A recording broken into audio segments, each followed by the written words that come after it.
And these were manufactured in our DMLS machines. And in automotive, we have a lot of other applications as well. This alternator bracket you can see, this was also manufactured using SLS technology. And other different applications that we have for bellows, complex ductings, etc. These are all possible using additive manufacturing. These are some of the cylinder heads that we manufactured using DMLS. And you can see this is made of ALSI 10 mg material. So we've catered to a lot of companies to move from the BS4 to BS6 transition. These are all proper functional parts, as you can see. Some of the international companies that have been using 3D printing as a technology is Conflux. They have manufactured this heat exchanger. And if you can see that one of the best parts about this is that all these intricate designs, which are not possible using conventional processes, is being done using this technology. And they've been able to reduce around 22% of the weight, which increases the chance of them winning a race. As you know that in all these NASCAR races, etc., reduction of the weight is an essential component. And I'll show you another example over here for a Formula Student racing team. They were able to manufacture this battery housing, which accommodates around 36 cells. So they had almost around 30% reduction in the weight, and which increased the chances of them for victory in their races. And in aerospace, we have a large number of applications as well. You can see this LEAP fuel nozzle, which was manufactured by GE. And Mr. Rahul Pise will be talking about topology optimization. If you can see the belt buckle that you see in aircrafts, you don't actually require so much material for the amount of load, etc., that is being applied. This is a topologically optimized design. You can see you just require this much material. You're saving a lot of money and you're saving a lot of material in such ways. And these are some of the parts that we manufactured. The rocket injector. This is made of stainless steel material. Some of these end fittings were manufactured for some of these aerospace industries. You can see over here. This is how it comes out of the build. This is the 3D model actually. Finally, the part will look somewhat like this. These are the LPFT stators made of titanium material. Titanium in 3D printing is a lot of talked about material because of its high strength to weight ratio. White goods industries, let's take an example of another company called Spare Parts 3D who brought 3D printers near their clients to make various components so that they could directly deliver it to their customers. If you might have asked your, let's say your washing machine manufacturer to repair your washing machines, they must be telling you that the spare parts will come in 2-3 days, etc. So Spare Parts 3D actually brought 3D printers near to their customers for Whirlpool to manufacture all these plastic components for them, which are essential for these washing machines, etc. And nowadays you must be aware of various medical applications. As you can see in Billings, Montana, they created this $1 3D printing mask, which is possible.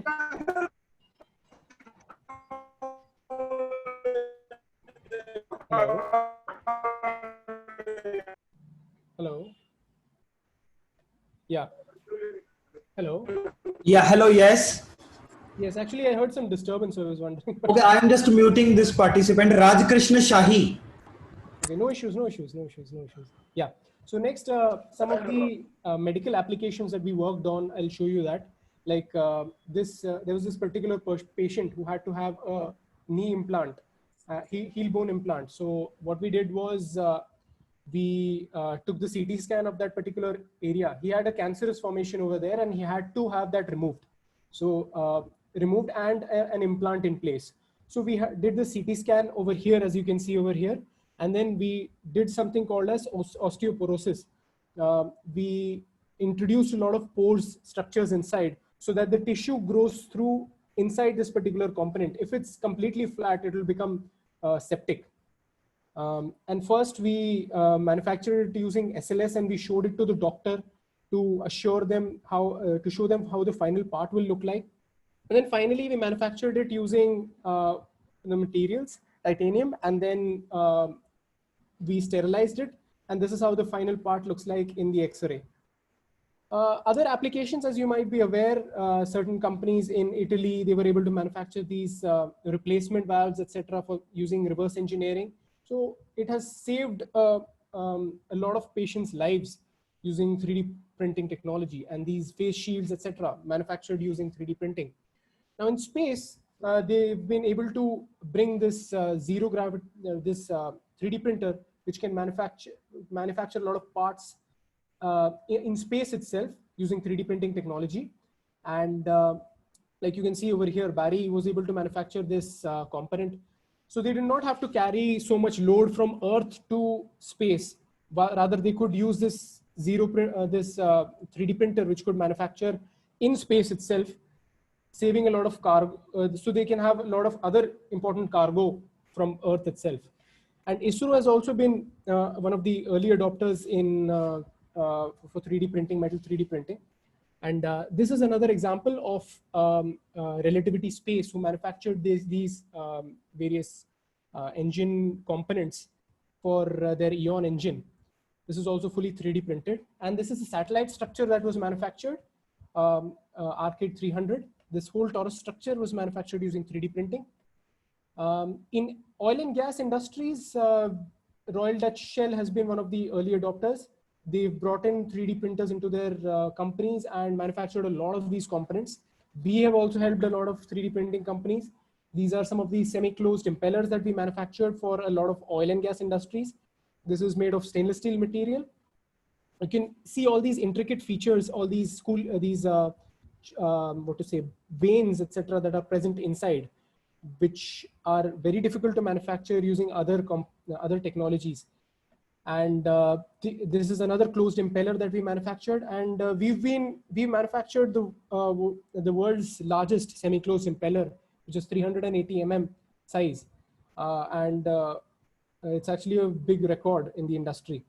And this is an inducer that we manufactured for an oil and gas industry. This is also made of stainless steel material. You can see all these thin structures, etc., which is easily manufacturable using 3D printing. And a lot of industries come to us to get their work done, even for prototyping. And these are all functional parts.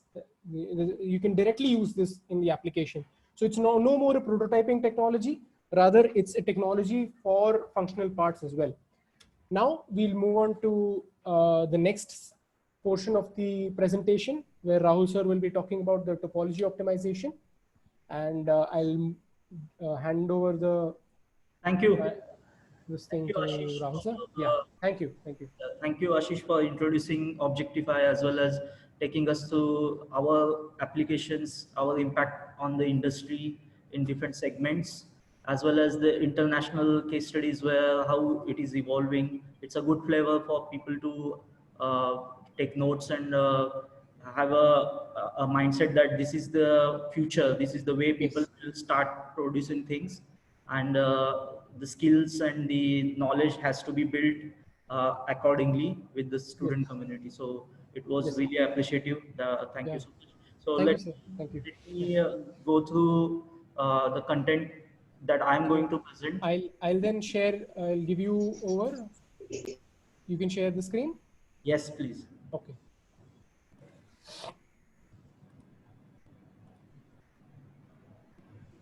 Can you see my screen?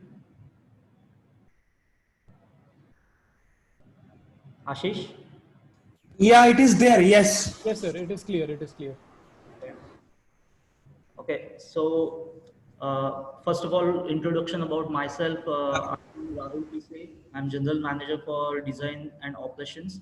I mostly look after the metal facility in Noida, but I had a past experience to work with the polymer technologies, including FDM, PolyJet, SLA. So I will briefly cover the SLA technology that was left out, as Shiv Sharma sir mentioned to me on the fly. But today's focus is two topics. So first is the topology optimization, how you can engineer efficiency to the greater extent. And the second topic is about conformal cooling, how you can do the injection molding or any sort of thermoplastic processes or shape forming processes, which is involving some amount of heat energy to do the phase change of the core material, and those sort of technologies require cooling, and how you can achieve efficient cooling. That is something we'll discuss today. So let's begin with the first topic, topology optimization. Topology optimization is nothing but the shape change. So the older days, people had been doing this, but there were restrictions because of the production technologies. So certain undercuts, overhangs that you cannot achieve with the conventional approach, that limitation on the design for manufacturing is lifted. And because of 3D printing, you can have a complex structures to be printed very easily. We can have a different angle of a design for manufacturing. That's the reason why we have a new term called design for additive manufacturing. So during the flow of this presentation, we'll go through what is the rules of additive manufacturing, what are the tools available for doing that, how the defects occur because of the design flaws, how design for additive manufacturing as a discipline is shaping up, then few validation of those design concepts, and case studies of those validations. So we'll go one by one. So uh, Shiv Sarma sir as well mentioned that the core fundamental about STL file and how the translation of design data from the software end, from the CAD modeling end to the machine side happens. So I will briefly cover that. So you see, in case of CAD modeling software, you are using constructive solid geometry or parametric modeling, and it is a true mathematical expression that you are coding it inside the CAD software, and that is graphically projected, and you can do the interpolations. Means if you are going to the level of details, and you can do interpolate as many number of points, because the mathematical expression is a true mathematical expression. But when we are in the real world, we cannot work with the analytical approach. We have to digitize, and all these machines are driven by digital data. So in order to digitize, you need to discretize. So that's the first principle you have to design and define. So STL file is one way of discretization. So, and that's the industry norm. So this file structure began in existence in 1980s, when Chuck Hull, who was the founder of 3D System, he founded a new technique of fabrication called stereolithography. So that's the reason why it is called stereolithography triangle. And he used this file format in order to convert the CAD data, and something that you can feed to the machine, and program the machine to fabricate that specific shape that you want. So over here you see an example of a sphere. So the level of discretization you can choose. So how many number of points you pick up on the or interpolate on the surface of a sphere can be multiple. So based on the accuracy that you demand, you can choose as many number of points. But that's the penalty factor for processing that robust and verbose data in a digital format. So this has to be chosen wisely. So there are certain thumb rules. So if you are printing with a printer of 100 micron or 50 micron, then you should be choosing accuracy of around 10 micron. So that is something as a thumb rule. So over here you can see this 3D file has to be first converted into stereolithography triangle, but that's not the end of it. The programming softwares for driving the machines, they need to slice those discretized files to prepare contours and stack them up for building layer upon layer. So you can remember example of a pyramid kind of shape. From a far distance, the edges can look like very smooth, but when you go closer to the actual pyramid of Giza, Khufu's Giza pyramid, you can see that stair stepping type of effects.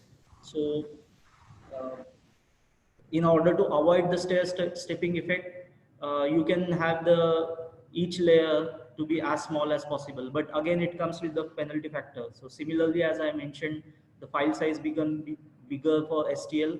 In this case, the processing speed as well as the turnaround time will be quite high, because if you choose layer thickness as low as possible. Those many number of layers you have to deposit, that will cumulatively add the time for printing. Then once the slicing is done, that contour has to be filled up with the material deposition, right? This is a deposition technology, or space filling technology, you can say, instead of space removing. So all the subtractive techniques that you know, the older days, CNC milling and all, on that front, what you are doing is from a solid block, you are removing the material, but in this case, you are adding the material. But you need to know how the contour looks like, when is the step over happening for subsequent layer deposition. So that has to be programmed again using the similar fashion, the older technology of CNC milling.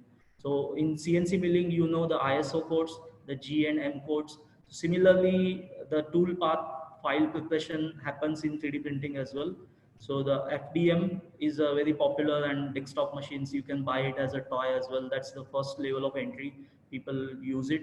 So fuse deposition modeling has a plastic filament that you can traverse a specific contours and do the space filling, or you can have a hollow honeycomb type of structures as well, print inside that control and do the layer deposition. I think this is covered. So in case of metal 3D printing and more advanced 3D printing, instead of G and M code depositor being a extruder, you can have either laser beam or uh, electron beam, those sort of beams departing the energy to do the phase transition of the powder fed type of materials. Or there can be a binder jet. So the jet of the binder is defining that contours. So that's how it is. So I think I did justice to explain what is STL files and how the overall core fundamental about 3D printing is. So the next thing is about how we can get best quality out of it. So the orientation defines, and the layer thickness, as I mentioned, if you want a smoother edge, you need lower number of layers. Then orientation is the first topic I will cover. So you can imagine a glass uh, wine glass type of example. So if you print it axisymmetrically, the jagged edges will be less. But if you tilt it 45-degree, then you will have issues with the jagged surfaces and those stair stepping effect and rougher surface finish. So that's one thing. But in order to print in a tilted fashion, these overhangs cannot be just deposited in air, right? So you have to have certain foundation or certain groundwork. On top of that, you can deposit a layer and print, right? So that's the reason why support structures are essential. So the support structures are like a scaffolding the people use in building technology, right? So civil engineers, you know very well. So you need a scaffolding, you need trusses and beams to be built first, so that you give a solid support. On top of that, you can do the brickwork. So something of that sort as an analogy. So in case of 3D printing as well, you need those sort of supports for the overhangs as a scaffolding, or you can design certain things as a self-supporting features as well. So another approach to build the geometry. So over here you can see the design rules, what tiniest feature or what sort of overhang is admissible, where you need to apply support structure, what should be the angle of orientation for the surfaces. That is something discussed, and you will see you will get a lot of material in 3D Hub, those sort of websites. So this is pulled out of their literature only. And as Shiv sir was asking me to explain a little bit more about the SLA technology, stereolithography. So I think at this slide I have that I will explain briefly. So over here, these are the icons, you can say, for specific technologies, how the transformation of a shape happens with the materials as well as the energy that is transforming the phase transition. So in case of FDM, it's just a heat, and thermoplastic materials are common. In case of selective laser sintering, with the laser beam, you are locally melting and solidifying each layer. In binder jetting, you are using adhesives or binder type of chemistry to hold the powder together. In material jetting, you can jet the material, so wax-like materials that can be melted and it can be deposited and then it will solidify at room temperature and cure. So and direct metal laser sintering is similar to selective laser sintering, powder bed fusion type of technology, but instead of polymer, we are sintering and or solidifying the metal, locally melting the metal and bonding it so that you get a desired shape. And the difference between two, over here you can have a CO2 lasers of 30 watt or something, but in case of metal sintering, you need a high, because melting temperature is quite high, you need a quite high temperature. So 400 watt lasers to 1 kilowatt lasers are being used, and those are fiber lasers. CO2 lasers are difficult to maintain and because of heat and all. So fiber lasers, ytterbium and this type of grades of fiber lasers are being used, and energy is quite high. So going back to the SLA, I am tackling the last. That's the first technology that came into existence, and it became a buzzword as a 3D printing. Chuck Hull was the founder, and he thought of. He was experimenting with the polymer grades. Usually UV curable polymer grades are being used in the industry for a long time. Those UV curable uh, resins are monomers. So monomers becomes polymerized when you expose UV light or a specific wavelength of light. So what that wavelength of light as an energy does, so this is a laser beam or a UV light exposure, or it can be a visible white light spectrum as well. So it depends on the chemical formulation. So the monomers are usually acrylates or some sort of epoxy composition that can initiate the polymerization with the photo initiator kind of addition to the chemistry. So the photo initiators actuates the polymerization chain reaction, and then the body becomes solid. So in this format of SLA technology, you will see different construct of the machine. So it can be a big vat of liquid and a platform is sinking inside that, and due to the surface tension of the monomer liquid, it can deposit layer upon layer, or it can be inverted and pulled away. The platform can be pulled away, and the exposure for the light for photo initiation can be from underneath. So there are different forms of these machines. The most robust and industrial ones are the vat polymerization, where in a bath of a vat, the platform is sinking, and those are the industrial grade machines. And 3D System is a very popular name. That's the company founded by the initiator who created this buzzword of 3D printing. And it's not just a rapid prototyping technique. It used to be called as just a rapid prototyping technique. So nowadays it is evolving. I think Ashish did a great job to explain you how it is evolving from just a prototyping technique to something that you can consider as end use parts for functional use, additive manufacturing. So that's the new term, came into existence just 4 or 5 years ago, because the Chuck Hull, that is the great founder of 3D printing technology, right? His core patent became void. Uh, the patents are usually held for 30 years, 20 years to 30 years, depending on the industry.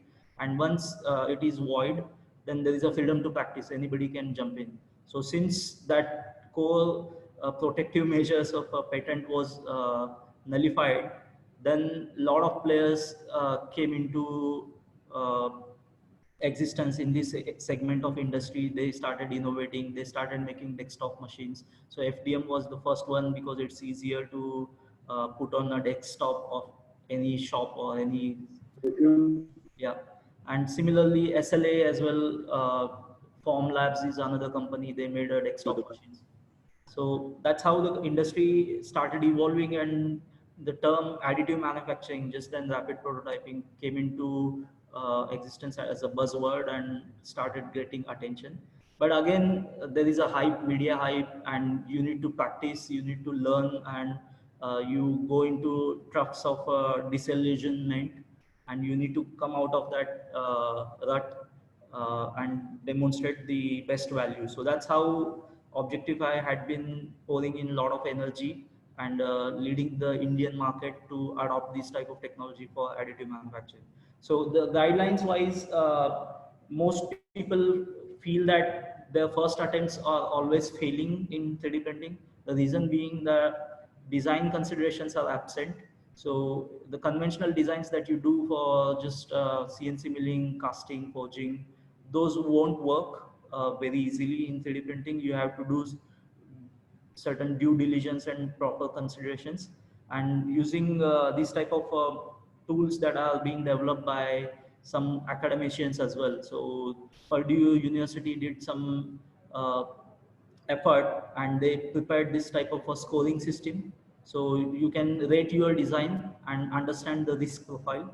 So the lower score can be considered as a higher likelihood of success, and the higher score of a risk profile means yeah, you need to worry about your design and it may fail. So that's how they had been putting some guidelines. So you can refer to the C Design Lab from the Purdue University and practice this type of approach in design for additive manufacturing. But as you can see, this type of design for additive manufacturing, thumb rules or rules wouldn't give you a robust perspective or robust confidence. So you need to do certain simulations on the design. So that is a common norm with the conventional approach as well. People had been doing computer aided engineering with the advent of finite element method and computer speed becoming faster. That can be availed like a crash test or static load test or dynamic load test. That sort of testing had been common. So in case of 3D printing as well, the objectives are faster and safe 3D printing so that there is no disappointment and the geometry doesn't damage. Least amount of wastages. Support structure is one of the waste of the process. So how that can be reduced? Easy access to remove the support structures if the geometric complex. So those sort of optimal orientation decision you have to do in 3D printing. And also with the advent of catered software dedicated to the 3D printing problem. So you can do the residual stress concentrate calculation and concentrated zones that you can identify. You can predict the thermal deviations, and you can have a countermeasures strategies to eliminate that risk or the stress zones. So something of that sort is common. So conventionally, this is the flow of 3D printing had been. So if you can load it into a programmer and do the support generation, apply the process parameters, and the process begins. So this is specific to metal 3D printing, but it can be applicable to polymer as well. So you do the process, then go for validation, and via CMM you can measure the dimensions and check the quality of the part. So, but advanced approach is you can predict where the trouble zones are and you have a plan to mitigate that. So that's the advanced approach, and using the thermal and thermomechanical simulations, you can predict because of the heat distribution in the geometry, because of the thermal process you are undergoing phase changes. So it is almost like a melting temperature for beyond melting temperature at certain zones for the part geometry. So the uneven heating and cooling can deviate the part quite drastically. So because of that, you have to predict. So that's the use of FEA. Now going to the core topic of the shape optimization. So that the earlier phases I mentioned, the design is already there, you are doing assessments, you are adopting to the 3D printing, but still the design intent is not made as per the 3D printing principles. And FEA is based modeling and simulation approach is just showing you the prediction of failure modes, and it is only depicting the process, but it is not influencing the design. So how can we close that loop is very crucial, right? So over here I am sharing the design for additive manufacturing principles. In that you need to meet the bare minimum requirements, aesthetic, ergonomics, fitments. Then your objective is the least amount of material consumption, so that the strength to weight ratio is higher. So that's the desirable and delightful for end users in any sort of industry. If it is a space, the payload, you need additional fuel if your the part weight or the satellite weight is going by few hundred kg. So that is how it is. In case of aviation economy as well, I think you must have built, if you took a domestic flight and uh, brought along a more than specified weight limit of 20 kg or something. So for each kg, for each kilometer, they charge you additional cost, right? So that is sometimes more than what you are paying to carry yourself. So that's how the industry is. So the fuel economy is very important, and reducing the part weight of the aircraft itself is also a challenge that engineers always look at it and tackle. Similarly, the bikes and car mileages that we discuss. So again, fuel economy. So lighter the weight, uh, farther you can travel the distance, faster you can go. So similar approaches present everywhere. So in case of FEA based simulation, with these objectives as optimal design, what you can predict is the mechanical strength and load bearing. You can identify the dead weights and remove those excessive lumps of material from the geometry. So that's the approach of shape design or optimal shape design via topology or shape changes that you can. So topology in a nutshell is just a fancy word for shape. So you can remember that. And generative design approach is something novel in case of additive manufacturing, because people had been doing the shape optimization for so long. So the gears used to be very bulky. Then with the shape optimized, they made it remove some chunk of material or had through holes in that. With the prismatic approach of conventional technologies as well, people had been reducing the weight. So you see how lightweight the modern cars are compared to maybe Ambassador, Premier, that used to be older companies, and there are few taxis in Mumbai running with those old models as well. You can go and see, those are very khatara, we say in our language, right? So yeah, but modern cars are more efficient, noise proof, and not so bulky. The inertia is less. So with the generative approach, what you are doing is the iteration process, you are making it as a self uh, generating automated loop. So that generative approach does reduction of the weight with the optimal design criteria. So what is the yield strength of the material? How is the load profile? So the form follows the shape. So this is something not new to us as well. So in case of studies of evolution, we had been noticing, if we had a bone density throughout our body constant, then we would have been much heavier. So glad that evolution takes care of it. So some of the load bearing segments are highly dense and some of the portions are hollow. Because of that, we can run and move around faster and easier.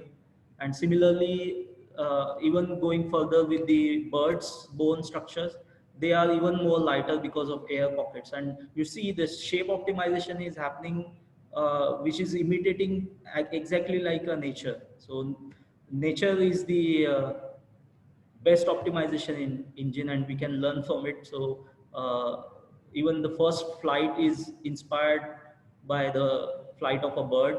So people were looking at how we can make a sustained flight without just a gliders but the powered engines, and that's how Wright brothers invented the first flight, right? So we learn from nature. So over here as well, you can see the evolution happening. So the legacy car chassis versus the what could be using additive manufacturing. So it almost looks like organic, right?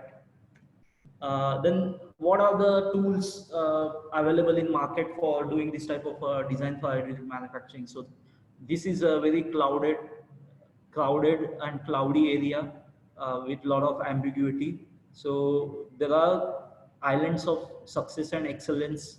In case of CAD modeling, there are big names like Dassault, PTC, Altair, Onshape, Siemens. Autodesk.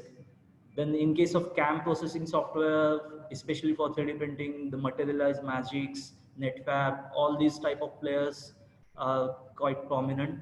In case of CAE, ANSYS, COMSOL, again Dassault's package like Simulia, all those type of packages are having excellent solution, but these are not integrated, and very few people and companies are integrating their efforts. And you can see the sweet spot of this Venn diagram. And we are working with one of the leading companies called Hexagon, and they acquired MSC Software Solutions, who had been developing dedicated softwares for this segment of industry for 3D printing. And we'll share some of their philosophy and how design optimization engine works. So this is the approach how the design optimization works. So I think this is a cliche example. It had been in media for so many times. I think you are looking for the real life examples.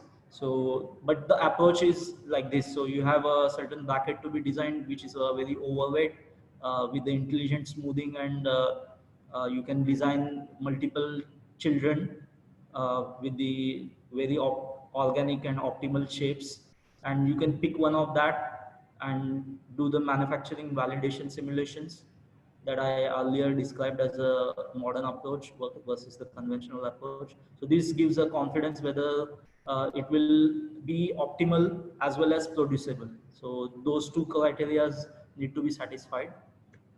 So one of the best in class example is by Airbus. So this is a block machining component. They had a tremendous amount of weight being carried around in an aircraft. They reduced it by 30%, and it was done by a student. So you can pick up these type of examples, partnering with industry. You can seek out challenging problems and deploy smart tools, learn those smart tools and implement those smart tools, and add a value to the organization. So that's how the internship should be. So yeah. So Objectify case study is this one. So we had one type of bracket from aerospace industry, and the load conditions were given to us.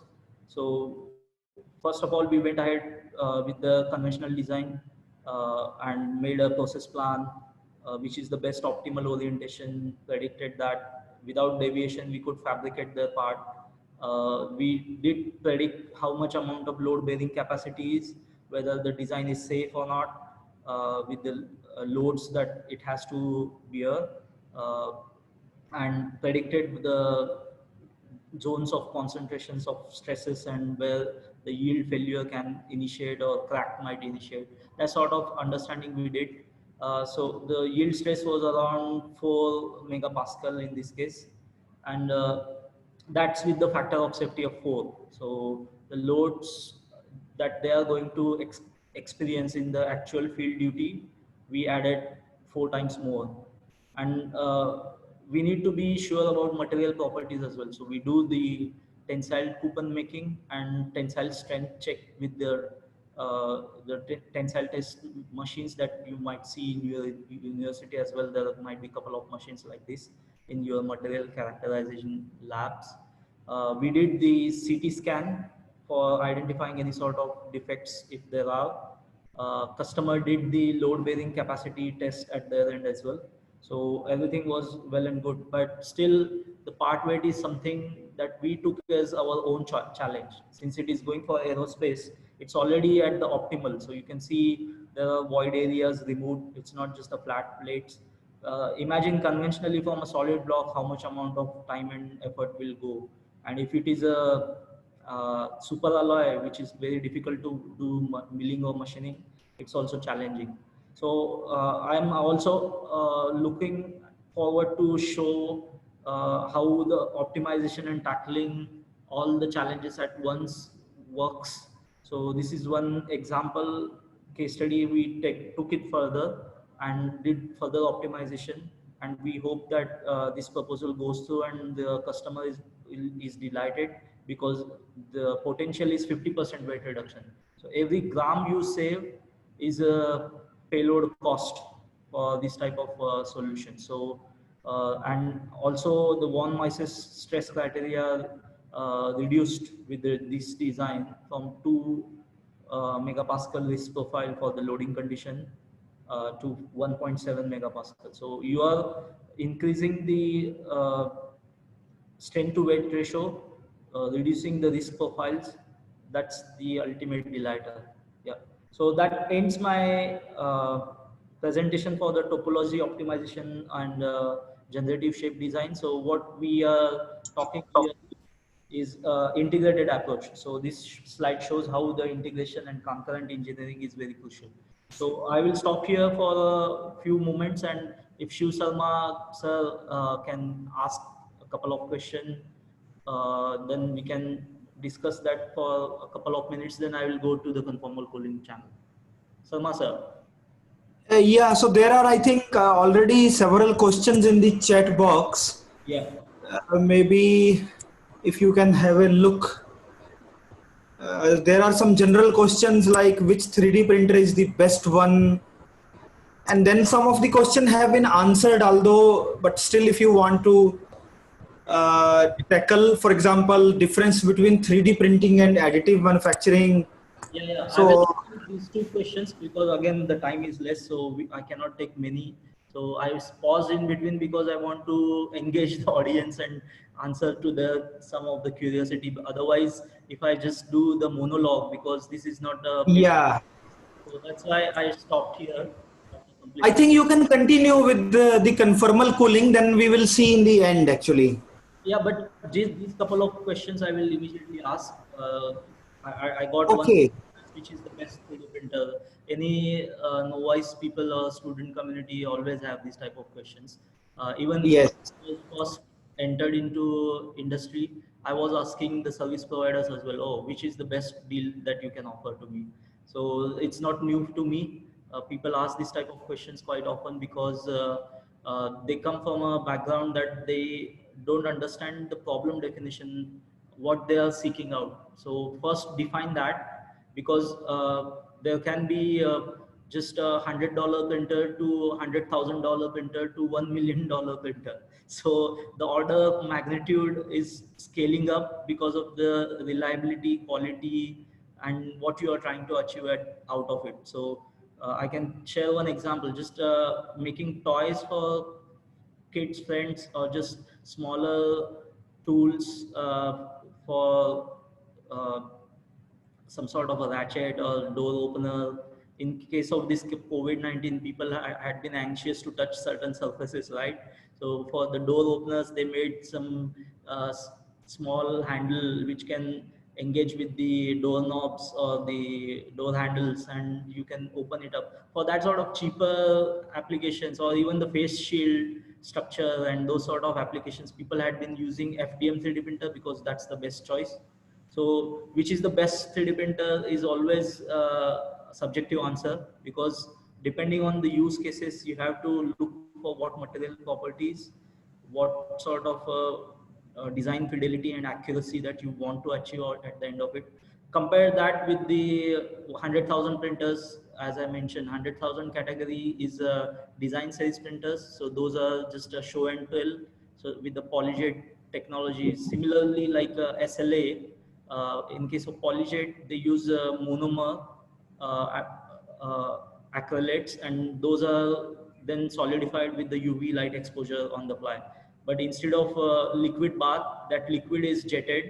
So that's the PolyJet technology. So that liquid jet droplet deposition, you can solidify and form the shapes. So those sort of printer are used as a in a design community with the color texture effect, just to show and tell. Maybe your brand new Nikon camera, how it would look like in terms of its size and bulkiness and overall appeal with the lenses and all. That sort of mock-up you can make it, or you can make your mobile covers or assembly of how the mobile uh, this type of consumer electronics before making the production tooling, companies are making those sort of prototype, and those sort of design series machines are in the category of 100,000 US dollars. So $100 is roughly around 5,000 rupees, right? 5 to 7,000 rupees. In case of 100,000, you are talking about 50 lakhs.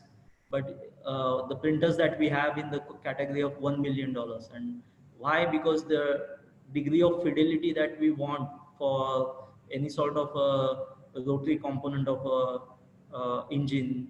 So the factor of safety and the care that we need to take care for quality and reliability needs to be much higher. So we have the inbuilt cameras to monitor the process.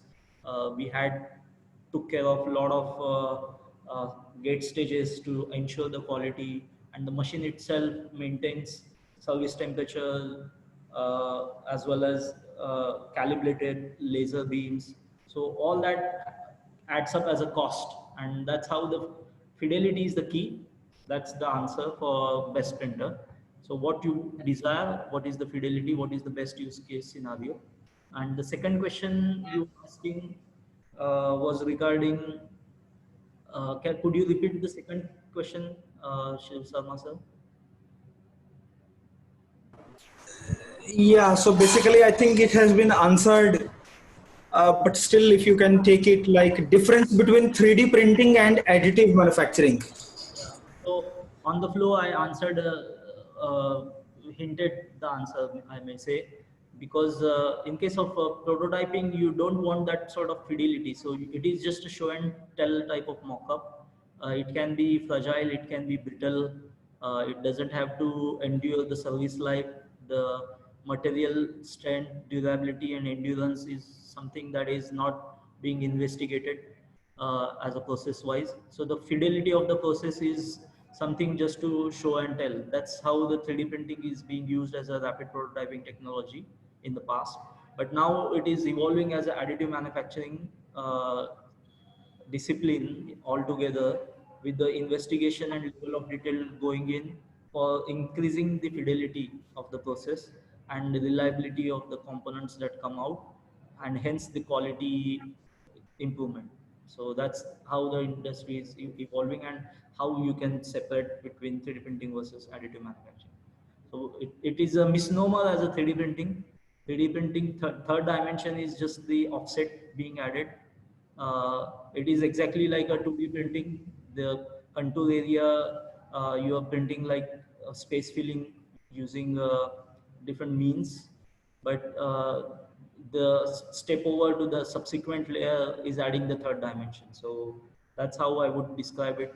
And that core fundamental of 3D printing is carried forward, and that how the layer deposition can occur more robustly, accurately, with better mechanisms. That's how it is evolving as additive manufacturing. So let's go to the second topic of conformal cooling. Uh, so this is a topic related to molding technologies. So molding is a very age-old technology. I think in Harappa civilization, people were doing casting and some sort of a molding for making toys or figurines or even deities. That sort of technique is quite old and common. So you have a material which can do the phase change with the heat. So if you heat it beyond melting point, it becomes fluid and flows, and then you can solidify it with the cooling. So that's the purpose of making any shapes. So the formative technologies had been common. So injection molding is one such technology. Blow molding is a similar sort of plastic process. Then die casting is another similar approach, where aluminum or magnesium you can melt it. In case of injection or blow molding, you have polymers. So everyday consumer good items like shampoo bottles or your water bottles or Pepsi and Coca-Cola, the caps are made with injection molding, and bottles are made with the injection plus stretch and blow mold. So the bottles, the partisans are made with the injection mold, and then stretch and blow process happens, and it takes that hollow shape of a bottle. So that's how the forming technologies are. And as I mentioned, efficient heat removal is key, because you want to produce the water bottles in millions of copies. So how many people we are here in India? 1.3 billion. At least somewhere or the other, everyone is buying once a week one bottle. So you can imagine, just in a matter of week, you need 1.3 bottles to be sold in market. So that's a huge scale. And in order to meet that sort of demand, you need efficient molding, efficient processes so that the economics plays out and the cost is affordable for the masses. Yeah, so that's something we are going to discuss. So I will introduce what is the injection molding, what are the typical defects and the difficulties to design for that and produce. Then I will take you through the money and return on investments, need for simulations, few case studies in different segments of industry. So let's begin. So injection molding is an age-old process, as I mentioned, but it has advanced with the pneumatic controls as well as the hydraulic controls, and it has been automated now. So the molten plastic is fed with this feed screw, and in this zone it gets heat up, it becomes molten, and it can be injected like a syringe type of a pinhole, and then you can fill up a cavity inside the mold block, and over here it has to be cooled down. So next visual will share. So I added a small video clip. It is quite evident in this process, you can see. So the reason why cooling is essential, because and efficient cooling is essential, it's because you have to get the geometry with the precise dimensions, and if there is uneven cooling, then the warpage happens. Shrinkage or warpage are common issues in thermoplastics. So those sort of defects are to be avoided. That's why evenly cooling and faster cooling is required. Okay. So conventionally, the traditional cooling had been with the orthogonal cooling holes that you can drill with the deep hole drilling type of methods, or you can do the die sinking of a very long rod type of die that you can do with EDM process. So with that, what you were able to get is just orthogonal channels, right? Because you cannot, with the conventional approach, from a solid block mill out a very organic channel, or very twisty twirly type of a shape, which is not possible using conventional technology. But with the use of 3D printing, you can achieve that. That's the beauty of this technology. The conformal cooling will allow you to take your cooling channel as close to the part so that the heat withdrawal or dissipation can be much faster. So that's the again highfalutin word as a conformal cooling, but it's nothing but just a channel that you are taking closer to the part and do the efficient cooling. So the cycle time reduction is key, as I mentioned. So in typical injection molding process, 50% of time just goes waste, which is just idle time to wait for cooling. And if you reduce that, your economics and profitability improves drastically. So with the conformal cooling versus the traditional, this is the difference you can make. So you can reduce almost 80% of your cooling time, and that's something phenomenal. So we'll go through case by case that will make it self-evident. So again, describing conformal cooling and how you can extend it to the maximum complexities that is being shown over here. So we could print something like this, which has a lot of internal channels with the entry of the fluid going in and cooling it, the mold cores of cavities, and yeah, so that is something we are demonstrating over here. So economic standpoints, you can see if you reduce the cooling time by certain percentage, the profit percentage increases drastically. So the over here, the prices has dropped for the same component over a batch of several 100,000 sizes of that component being produced. So you can see if you are employing the 3D printing or conformal cooling type of approach to make those molds, So you can either get 27% increase or 41%. So you can decide to check the level of extent that you can push the technology and reap those benefits.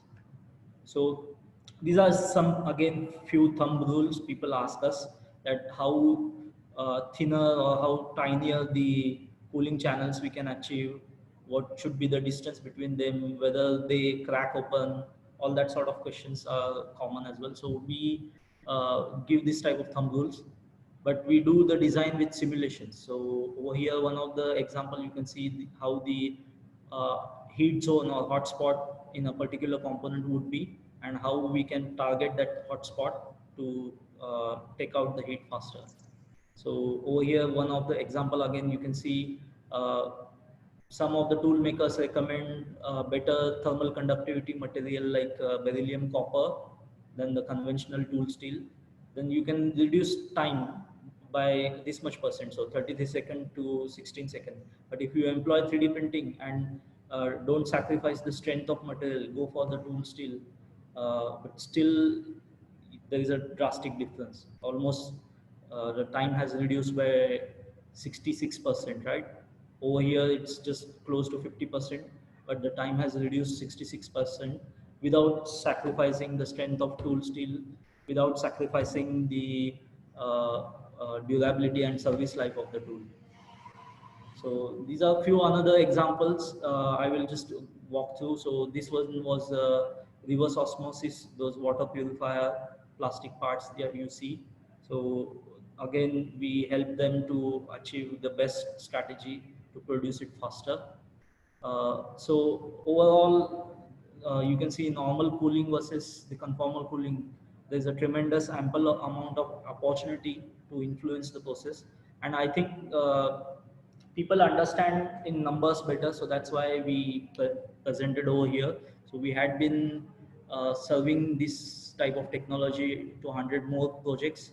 So 250 plus types of inserts we had printed, yeah, and 400 number of those type of inserts we had printed, 10 plus projects in die casting industry, and we have experience to work with more than 180 customers. So this is how the breakout of our revenues looks like. So which are the companies working with us in metal category or plastic category? Are they from automotive, aerospace, general engineering, or tooling? The sectors we serve, again, the pie chart breakout, and how we influence the overall ecosystem. So although the parts are assembled by the OEM, be it a car manufacturer or that appliance of a water purifier, but they work with their supply partners, and the supply partners are just converting the raw fit plastic pallets to a shape. They work with the tool makers. So we have to work with three different entities and influence them. Then the benefits of this type of technology can be realized. So this is one example. So you can see the wow page. It's not just about the economics and cooling time. It's about quality as well. If you do the evenly cooling, you get better quality parts.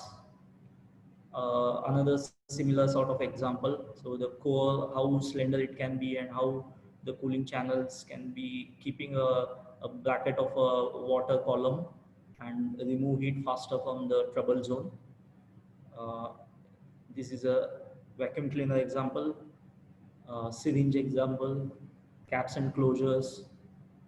This is how the process looks like. So we plan to print multiple parts of inserts together, and then the process happens, and this is how the final parts looks like. Coming to the die casting industry, they come up with their own challenges as well. Compared to plastic molding, the temperatures are high because the aluminum and magnesium melts at higher degree Celsius than the plastics. Plastics are usually 150 to 230 degrees centigrades, but aluminum and magnesium can be at quite higher temperature in zones of 800 to 1000 degrees. They process those materials. So over here, again, the channel designs are discussed. And we had to print hybrid, means the mold block or the column component can be conventionally produced, and on top of that, in the trouble zone itself, we can have a 3D printed attachment. So that is something we can achieve as a hybrid printing. So this is an example of that hybrid printing. So the column is a basic stool steel material. On top of that, the specific grade of alloy is attached and 3D printed on top of that. Yeah, so ultimately I'm wrapping up now. So we want reduce differential shrinkage and reduce quality defects, economic advantage, and faster productivity. So people again understand with the numbers. So you can see if the price is for a specific component is 5 rupees, then if you are reducing the speed of cooling and production speed is much faster. So in the 5 rupees you get 2 pieces. So buy one get one free, right? If you are reducing the production speed by 50%, so that's how it can be influenced. The 5 rupees component I am saying is just for the making of the process. There might be a cost associated with the raw material and setup and all that I am neglecting, but I am saying buy one get one free kind of a scenario, because for the occupancy of the machine, you are getting 2 times the parts. So if you are reducing the cycle time by 50%. So yeah, these are the alloy grades. I think only industrial people will be going into level of detail to understand what sort of specifics, like what is the surface hardness we can achieve, what is the strength of the material and all. So we just carried forward the webinar we did for our customers.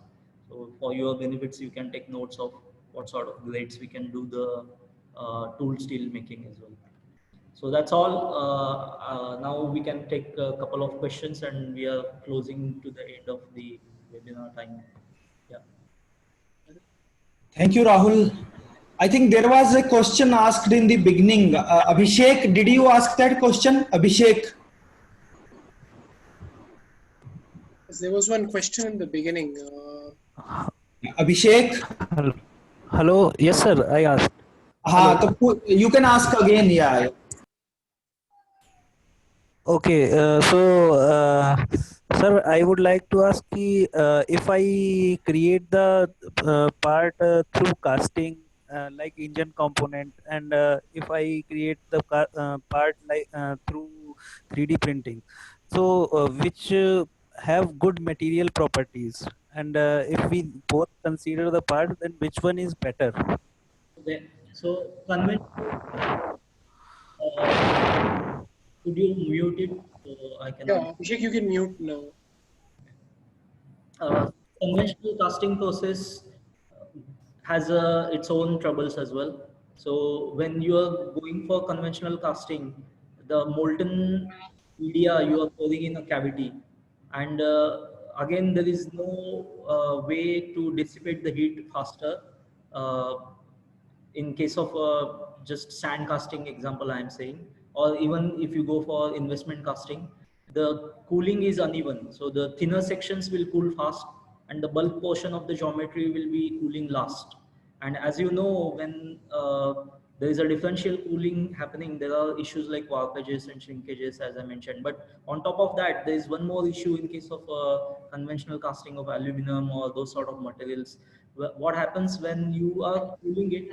Uh, the molten zone is still intact inside, and the outer skin is cooling faster, and the fluid flows towards the cooler zones to attach and solidify faster. So in that sense, what happens, there is a vacuum or a cavity being created inside, and those forms defects like porosity or void holes or air trappage.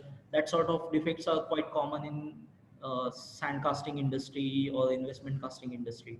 But in case of 3D printing, you can achieve part density which is of the order quite superior to the conventional techniques. So the part density is more than 99.8%, and that is amazing. So in terms of part density as well as the strength, I would say compared to the casting, 3D printing is much superior.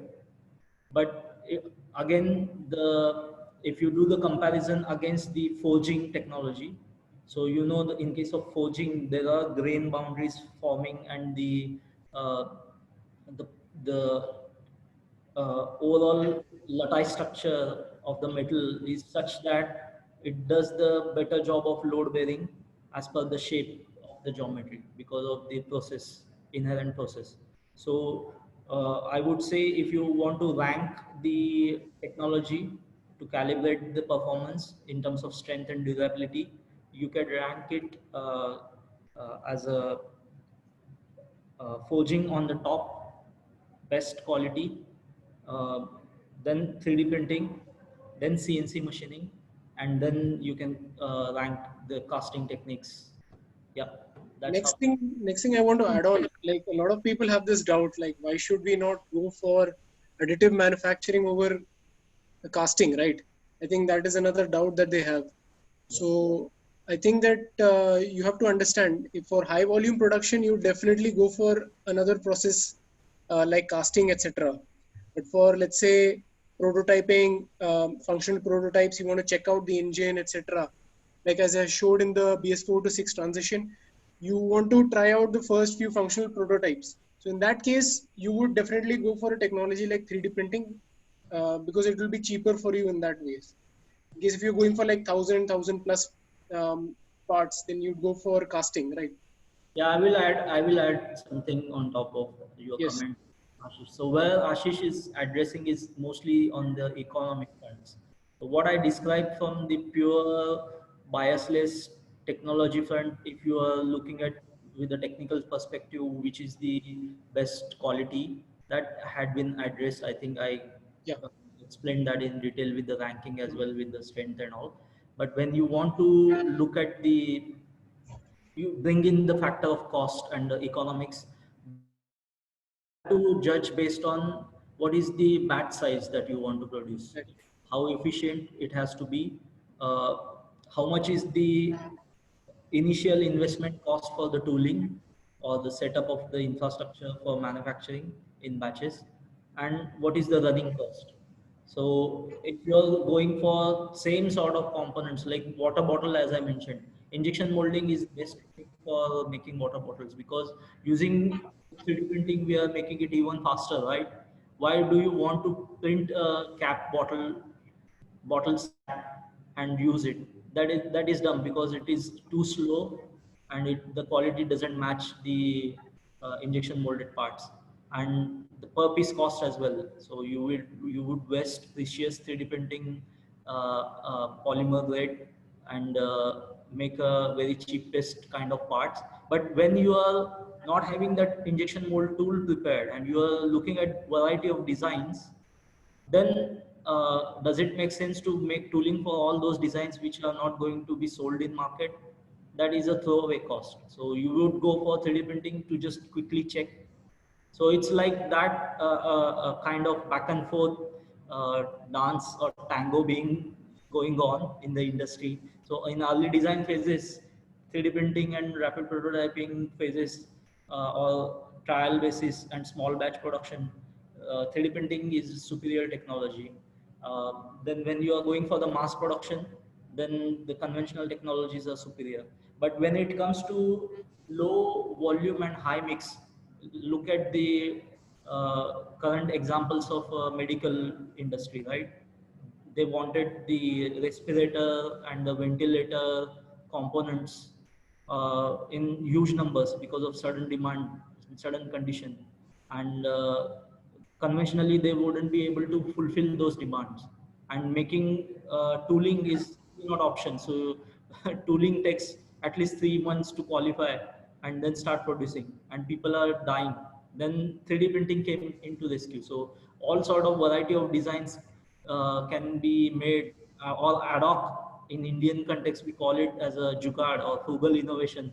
Those sort of techniques as well came into existence, and people started making their own respirator, ventilators, their own mask, face shields, all that sort of innovation is poured because of the degree of freedom offered by this flexible automation. So if you want to keep one memory of this webinar, you can take away two keywords. The conventional industry works with the fixed automation. So once you design, you make that automation for robotization to repeat the same mundane task with the pneumatic and hydraulics automation and ladder diagrams and those sort of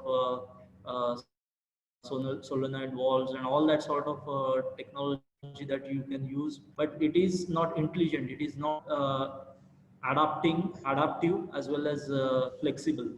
So but 3D printing is flexible, so that's the key takeaway word you can take from today. Okay, Are there any other questions that we can address? Okay, I think all the questions in the chat probably have been addressed, I believe. Yeah, I've answered a few of them. In case if there any other question, then they can definitely, this is the time to ask. Yeah, one more thing I would like to ask, what do you have for students, like some internships or projects, something like that, if you can elaborate? We have certain, we take, yeah, sure. okay, so we publicize on our webpage. We as well connect with few institute bodies, and if there is a promising project that has market potential, as well as we feel that training that individual will pay us in return in some sense, then we offer internship. Yeah. And some of them might have questions like how to enter this industry, right? Yeah. Okay. So like, So yeah. for that, I think you can look for companies who are service bureaus or R&D facilities of new product developing OEMs in India. Their design bureaus and their design agencies, their design internal facilities require this type of solutions, this type of technologies to be adopted. So those are the point of entries. And there had been a couple of startups, spin-offs happened in this COVID-19 as well. People and even students, they acquired desktop machines and they started. Yeah, right. Yeah, so Started making face shields, etc. Hello. Okay. And the printers which you showed in your earlier slides, Yeah. so I mean, these go with your brand name, or how the printers are coming to picture? I mean, coming into picture. Thing is that we purchased them from EOS, that's a German manufacturer. Okay. And they've supplied us these machines, and we also help new industries who want to start up with industrial 3D printers. We help them provide these services, these printers as well. So we have a tie-up with EOS as well. So it's not, we haven't made those printers, but we bought them from EOS in Germany. It's the top 3D printing manufacturers in the world, both for metal and polymers. While there are other players as well, like Stratasys, then as Sir was saying, Desktop Metal is another company. There are a large number of companies who manufacture 3D printers as well. Yes, there are. Yeah. Some of them even claim that they can print without support structures, which is quite fascinating, but they haven't really come up with proper explanations as to how they are doing it, like Velo 3D, etc. in US. Sharma sir, I think I'm done. So I have another appointment, 11:30. So can I drop the call? Yeah. Okay. Okay. Then thank you very much. Yeah. So Ashish, will you stay here for a couple of minutes, or? Yeah, sure. I can stay. Yeah. Okay, Rahul, you can take leave. Thank you very much for your wonderful presentation. Thank you very much. Thank you, Rahul sir. Thank you. Ashish is working from home today, so I'm in the office and I need to run to next event. So okay, so we will be in touch later on. That's all right. Yeah, thank you so much for this platform. Yeah, bye. Yeah. Okay. Okay. Bye. Yes, sir. You can tell me. Yeah. Yeah. So basically, I understand that you are more focused about the product design and development. and consultancy design optimization. So if I could make out of your presentation, yeah. So that's great. And to the students, I have a message that so they have now heard various presenters from various companies. Yeah. So basically, if we talk about additive manufacturing as such, or even manufacturing processes as such, Yeah. so basically what happens, so there is an underlying technique, Mhm. maybe it's sand casting or die casting or injection molding or even 3D printing. Okay. So there is an underlying technique, Yeah. and there is the design part, which might be in the form of a solid model or just shop floor drawing. Yeah. Okay. Then there is a range of materials. For Yes. example, maybe polymeric materials or metals, then metals also in metal powder form or so. Correct. Then there are final design considerations Mhm. like geometrical tolerances, optimizations. Mhm. So there are basically a whole lot of things are there. So basically my message to students is that based on what I could infer from various presentations, that first of all the students have to have, even faculty members as well, first of all they have to have a sound academic knowledge, which will come from some good quality textbooks. Yeah. Then secondly, exposure to the practical part, be it 3D printing, be it conventional manufacturing. For example, when we are discussing additive manufacturing, most of the time we are referring to die casting, injection molding, and even powder metallurgy. So, of course, the students can learn through various workshops or training programs. The faculty members can jump to design for additive manufacturing. So when the questions are asked, for example, the comparisons, then I think it is important to have an exposure of various philosophies. That actually I wanted to convey. If Ashish, you want to add something to that. Yeah. So the thing is that basically, if you want to enter into this technology and want to understand more about how to get into it, you need certain skill sets which are primarily essential for this. So as we showed you various softwares that are present, you have to start with some advanced knowledge of designing. You could start with maybe start studying maybe SolidWorks, CATIA, Creo, and all these 3D modeling softwares, and learn how designs are made, how you can modify designs, etc. Once you are aware of that, learn about different 3D printing technologies that are present and what all are essential. Like in polymers, in SLS technology, we don't have support structures. But in SLA technology, we have to have some form of support structures to um, put that design. That design has to, what to say, stay on the bed. The weight will be concentrated on the bed. So support structures will prevent the part from falling down, because there are certain structures, etc., overhangs, etc., that they tend to fall down, and you have to have support structures present. So for that, you have to learn certain, to make support structures, you have to learn certain softwares like Materialize, Magix, and a large number of them are available online as well. So once you are capable of making support structures, etc., you know about the technology, then slowly on you can start building your preparing parts for platforms, etc., and start 3D printing. So these are different steps. And then in case before 3D printing, you want to know how the part will function, will the part be able to be supported on the base itself using the support structures that you provide? Are they enough for your particular part? Then you can go for certain softwares like Simufact technology. You can get free license for 1 year and learn about them. Then these things are very important to move into this industry. So skill set is very essential. You have to know certain softwares. You have to learn about design for additive manufacturing. most of it is available online also, in case if people want to enter into this industry, understand how it is. You can go to websites like 3D hubs, etc., where they have very informative modules.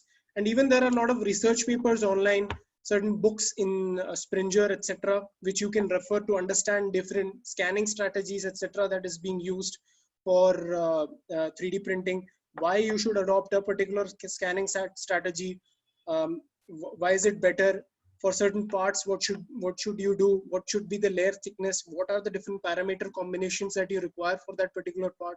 So this industry, so you will require basic not basic, like good understanding of design and all these things. You have to develop that to move into this industry. So even faculty members as well, they can, like most of them might be aware, and they can add on to their knowledge by using, going through these websites, going through certain books, etc., which are available in Springer, certain research papers, etc., which will be helpful for them to teach their students, etc. And yeah, that's it. Thank you, Ashish. I think we need to wind up now. We had a wonderful session today. Thank you, sir. Thank you. So thank you very much again. Thank you, participants, for listening to the presentations. So now we need to wind up. So we break this session. So the students can join again at 12 o'clock. Now the session will be taken by Naseem on additive manufacturing for composites. Thank you very much all. Thank you. Goodbye. Okay. Goodbye, Ashish. Thank you, sir. Thank you. Thank you for listening, and it was fun talking to you all. Yeah. Okay. Bye bye. Thank you. Thank you for this initiative. Bye. Eh?